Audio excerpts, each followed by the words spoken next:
বিভিন্ন রাজনৈতিক দলের উত্তেজনাপূর্ণ কর্মকাণ্ডের প্রভাবে সারা দেশ উত্তাল। জানিয়ে দেব হাতে থাকা সর্বশেষ আপডেট বাংলা সংবাদ। প্রথমেই সংবাদ শিরোনাম। ঝুঁকি নিয়ে সেন্ট মার্টিন থেকে ফিরলেন 2 শতাধিক মানুষ।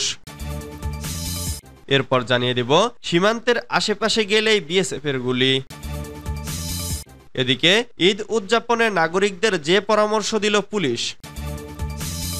আরও জানিয়ে দেব ঘূর্ণিঝড় রিমাল 16 কোটি টাকার ঋণ প্রণোদনা ঘোষণা। সর্বশেষ জানিয়ে দিব ঈদের 3 দিন আগে ভেঙে দেওয়া হলো বিএনপির 4 মহানগর কমিটি। এতক্ষণ শুনছিলেন সংবাদ শিরোনাম, এবারে বিস্তারিত। তবে অনুরোধ থাকবে ভিডিওটিতে একটি লাইক করবেন এবং কমেন্ট করে জানিয়ে দিবেন কোন জেলা থেকে আপনি আমাদের এই ভিডিওটি দেখছেন। ঝুঁকি নিয়ে সেন্ট মার্টিন থেকে ফিরলেন 2 শতাধিক মানুষ। সপ্তাহখানেক আটকে থাকার পর বিকল্প পথে 4টি ট্রলার করে সেন্ট মার্টিন থেকে টেকনাফে ফিরেছেন 2 শতাধিক মানুষ। এদের মধ্যে হোটেলের কর্মী, শ্রমিক ও বিভিন্ন কাজে গিয়ে আটকে পড়া লোকজন রয়েছেন। বৃহস্পতিবার 13 জুন বেলা 12:30টার দিকে সেন্ট মার্টিন জেটিঘাট থেকে ট্রলার রওনা দিয়ে দুপুর 2:30টায় টেকনাফের পয়েন্টে পৌঁছান তারা। মিয়ানমারের রাখাইন সীমান্তে গোলাগুলি অব্যাহত থাকায় জেলা প্রশাসনের খাদ্য সামগ্রী বহনকারী নৌযান সেন্ট মার্টিন যেতে পারেনি।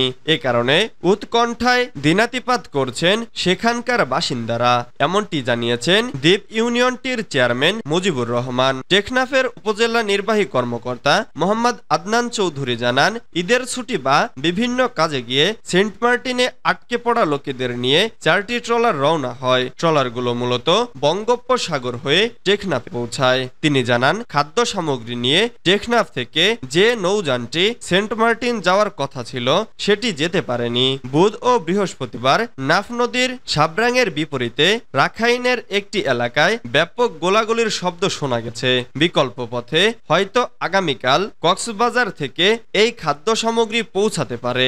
সেন্ট মার্টিন ইউনিয়ন পরিষদের চেয়ারম্যান মুজিবুর রহমান বলেন, দ্বীপের উন্নয়ন কাজে আসা শ্রমিক, হোটেল কর্মী সহ বিভিন্ন কাজে সেন্ট মার্টিন আসা শতাধিক লোকজন আটকা পড়েছিল।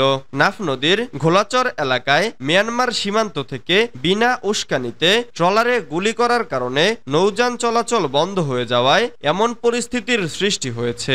আটকা পড়া এসব মানুষকে বিশেষ ব্যবস্থায় বিকল্প পথে টেকনাফে ফেরানো হচ্ছে। সময় যত যাচ্ছে ততই অনিশ্চয়তা বাড়ছে দ্বীপের মানুষের মধ্যে। খাদ্য সহায়তা খুবই প্রয়োজন হয়ে দাঁড়িয়েছে।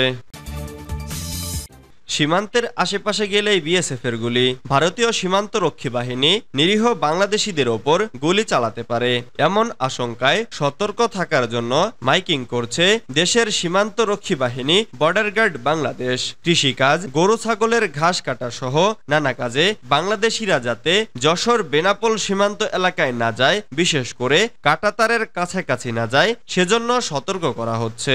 বৃহস্পতিবার 13 জুন বেনাপোল পৌরসভার প্যানেল মেয়র কামরুন নাহার আন্না বিষয়টি নিশ্চিত করেন। তিনি জানান, বুধবার 12 জুন সীমান্তে মাইকিং করে যশোর ব্যাটালিয়নের অধীন আইসিপি ক্যাম্পের পক্ষ থেকে মাইকিং করে সতর্ক করা হয়েছে। এতে বলা হয়, ইউনিয়ন এবং পৌরসভার প্রতিটি ওয়ার্ডের ইউপি সদস্যদের মাধ্যমে গ্রাম পুলিশ দিয়ে যেন জানিয়ে দেওয়া হয় সীমান্তবর্তী কাঁটাতারের আশেপাশে গরু ছাগলের জন্য ঘাস কাটা কিংবা কৃষিকাজের জন্য কেউ যাতে না যান। এরপর বিষয়টি মাইকিং করে সর্বসাধারণকে জানানো হয়েছে। বিজিবি সদস্যরা জনাকীর্ণ এলাকায় গিয়েও মানুষকে সতর্ক করেছে বলে জানান তিনি। সীমান্তের বিভিন্ন মোড়ে মোড়ে এবং লোক সমাগমের মধ্যে গিয়ে মৌখিকভাবে এবং মাইকিং করে মানুষদের সতর্ক করেছে বিজিবি সদস্যরা। মাইকিং করে বলা হয়, বিএসএফ সদস্যরা সীমান্তের নিকটবর্তী বাংলাদেশিদের লক্ষ্য করে গুলি চালাতে পারে। বাংলাদেশি জনগণকে সীমান্তবর্তী এলাকায় না যাওয়ার জন্য বিশেষভাবে অনুরোধ করা হচ্ছে। ঈদ উদযাপনে নাগরিকদের যে পরামর্শ দিল পুলিশ। ঈদুল আজহা নিরাপদে উদযাপনের লক্ষ্যে নাগরিকদের প্রতি বাংলাদেশ পুলিশ বেশ কিছু নিরাপত্তা পরামর্শ দিয়েছে। বৃহস্পতিবার পুলিশ সদর দপ্তর থেকে পাঠানো এক বিজ্ঞপ্তিতে এ প্রয়োজনীয় পরামর্শের কথা জানানো হয়। ফিটনেসবিহীন গাড়িতে কোরবানির পশু পরিবহন করবেন না।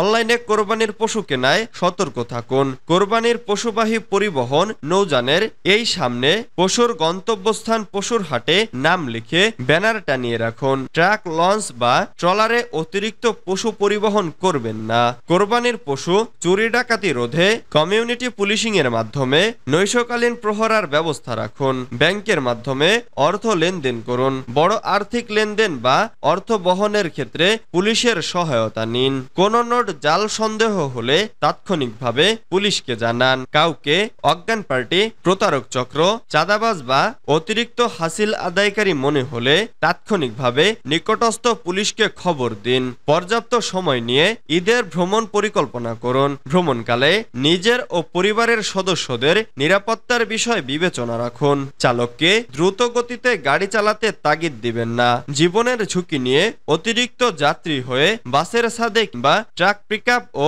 অন্যান্য পণ্যবাহী যানবাহনে ভ্রমণ করবেন না। ঘূর্ণিঝড় রিমাল ১৬ কোটি টাকার কৃষি প্রণোদনা ঘোষণা। সাম্প্রতিক ঘূর্ণিঝড় রিমালে ক্ষতিগ্রস্ত ক্ষুব্ধ ও প্রান্তিক কৃষকদের মাঝে পুনর্বাসন কর্মসূচির আওতায় বিনামূল্যে রোপা আমন ধানের বীজ ও সার বাবদ ১৬ কোটি ১১ লাখ টাকার প্রণোদনা দেওয়া হচ্ছে। আজ বৃহস্পতিবার কৃষি মন্ত্রণালয়ের এক সংবাদ বিজ্ঞপ্তিতে এ তথ্য জানানো হয়। এতে বলা হয়, সাম্প্রতিক ঘূর্ণিঝড় রিমাল প্রাকৃতিক দুর্যোগে ক্ষতিগ্রস্ত ক্ষুব্ধ ও প্রান্তিক কৃষক পুনর্বাসন কর্মসূচির আওতায় বিনামূল্যে রোপা আমন ধানের বীজ ও সার বাবদ ১৬ কোটি ১১ লাখ টাকা প্রণোদনা দেওয়া হচ্ছে। ২৫ জেলার ২,২৭,০০০ ক্ষতিগ্রস্ত কৃষক এ প্রণোদনা পাবেন বলে জানানো হয়।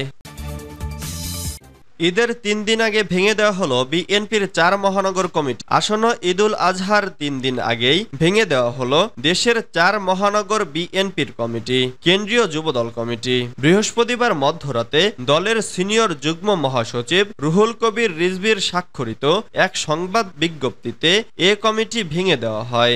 একই সময়ে ছাত্রদলের আলাদা এক সংবাদ বিজ্ঞপ্তিতে ঢাকা মহানগর ছাত্রদলের ৪ কমিটি ভেঙে দেওয়া হয়। তবে এসব কমিটি পুনর্গঠন করা হয়নি। বলা হয়েছে, উল্লিখিত বিলুপ্তকৃত কমিটি সমূহের নতুন কমিটি পরবর্তীতে ঘোষণা করা হবে। সেই হিসেবে কমিটি ঘোষণার আগ পর্যন্ত নেতৃত্ব শূন্য থাকছে এসব কমিটি। বিএনপি নেতারা জানান, বিগত দিনে আন্দোলন কর্মসূচি সহ নানা কারণে এসব কমিটি বিলুপ্ত ঘোষণা করা হয়েছে।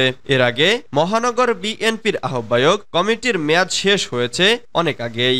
আর জাতীয়তাবাদী যুবদলের কমিটির মেয়াদ আরো প্রায় ১ বছর ছিল।